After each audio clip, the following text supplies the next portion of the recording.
Hey guys, sorry that this video is like an awkward unedited live stream. I did film it properly yesterday, but I didn't turn my microphone on and I have work today, so I don't have time to refilm and edit and upload. And I didn't want to skip my week because I got skipping last week because of life things. Speaking of life things, this video is meant to be a life update. As we are talking, I'm getting ready to go into my very last Friday shift. This weekend is my last weekend as kids lead with Barnes & Noble, and in fact, my last weekend working for Barnes & Noble. Gretchen does still work for them, and I can't say whether the things that led me to resign are systemic. From what I hear from friends who worked in other Barnes & Nobles across the country, it's not a problem necessarily everywhere, but I also have a little bit of an insight into the upper machinations of the company, as Gretchen is an assistant manager and sort of sees the things that the company is enforcing now. And it led to me not wanting to work there anymore. Personally, why that happened, a couple weeks ago, the district manager at my store showed up and was doing a store walk, which is normal. They do that, and one of the things they do that for is to give suggestions and to talk about things that the store should work on.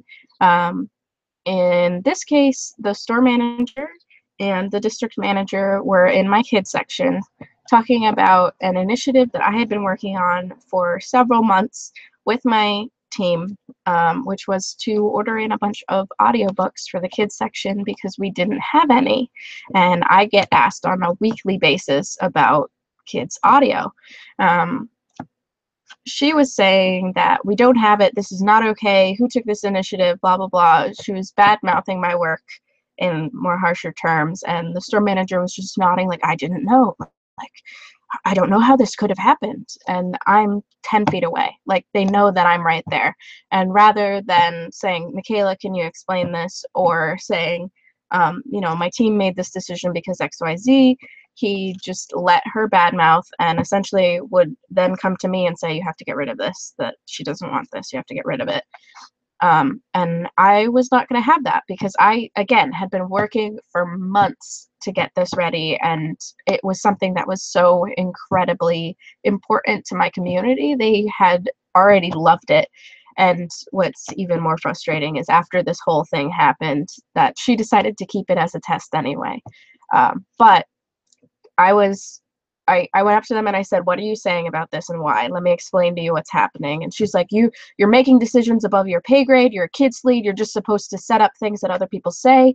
I'm the only one that has the ability to change the map, which is like where things go in my section. And she's like, the company wouldn't know. And I'm like, that's not my fault. I talked to my managers. If they didn't talk to you about it, that's not on me. I did what I was supposed to do as a kids lead, which was go to my direct supervisors and say, I have this problem, this is what I think could fix it, and have them say, okay, so the next step's this, the next step's this. And if they said, go ask the manager, the store manager, I would go to that guy. And if the communication chain ended there, I didn't know. And if more permission was needed, I didn't know.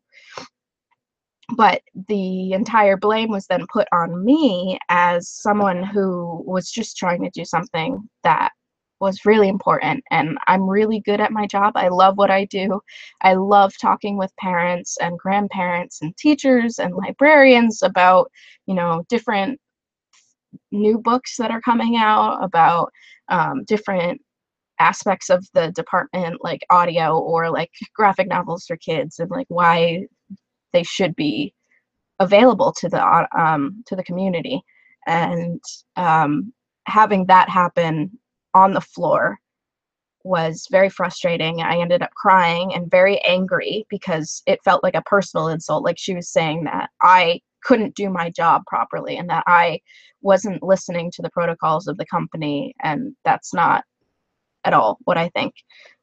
So I ended up resigning because I work too hard and care too much about the department to be told to just roll over when somebody who doesn't know anything about the department, and I'm not even sure reads, comes in and tells me that I'm doing something wrong.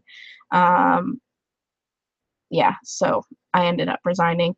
Am I going into an industry that I love in the same way? No, of course not. I'm still in retail. I'm hopefully going to be paid a little bit more. I have to drive farther again, but it's not going to be killing me. And that's one of the things, is that my mental health couldn't take it. I couldn't put my heart and soul into something to have to then tear it all down again because Barb says, or because the district manager says so, with no real explanation. And for all I know, she could come in next month and tell me to put it all back the way it was. So yeah, that happened, and it's unfortunate. And again, I don't think this is how it is across the country, but I do think that Barnes and Nobles are flagging. So if you can make it out to a bookstore, whether it be your local independent or to Barnes and Noble, please do, just to, you know, vote with your money in a way, and saying that, you know, real bookstores are important, booksellers are important. Algorithms can only go so far when you're talking about Amazon, of like, this is what customers like you also bought, or these are the popular books, etc. You can't effectively browse Amazon or any online website and you don't get the person who said, oh, I saw this little known book, or this book that's slightly older that kids don't read as much, and hand it to them and talk to them about it and say, you know, this is maybe worthwhile for you because of your interests, based on what you said and which books that you liked. I have access through my brain to a very different way of discussing it, and like working around what the kids like, what they don't like, what something is appropriate for them, what something is the correct reading level for them, and all of that. I have more in one place than Amazon would and Google would, but that's just me. If any of you guys know any rich benefactors that would like to open up a kids bookstore and let me run it, and all of that stuff, a local store, let me know, because I certainly don't. But I had several people in my community say that they are going to feel the loss when I leave. I am, in that case, going to be putting the things that I love on my blog. I'm going to try and rework my blog to be more focused around recommending and discussing things that I discussed at my job, and things like what are good high-low books, what are good books for struggling readers, or good methodologies to helping struggling readers continue reading because they have to for school, but they don't want to necessarily, and what you could do to facilitate that, as well as just recommending books for those readers that, like I was when I was little, who like ate books like what, like it was nothing, just breathed them in and then they were gone. Yeah, so I will be trying to do that. I will attempt to, like, sometimes that content might slip onto the YouTube channel because I want to make a video where I'm sitting and talking with somebody, but I think that I'm going to try and keep the YouTube channel more hodgepodge in a way where, like, I'll talk about all of the things that I'm reading, whereas with the blog I'm going to focus more consistently on kids books, and things pertaining to children reading and all of that stuff. So sorry, I have a bit of a allergy thing. I think that's all I have to talk about. Also, I'm at my aunt's house, so I moved out of the house, but I don't have a real place to live. I'm staying in a guest bedroom, so I'm kind of mushed to a tiny space. All of my stuff's in storage, which is really sad for me, but also, like, I get it.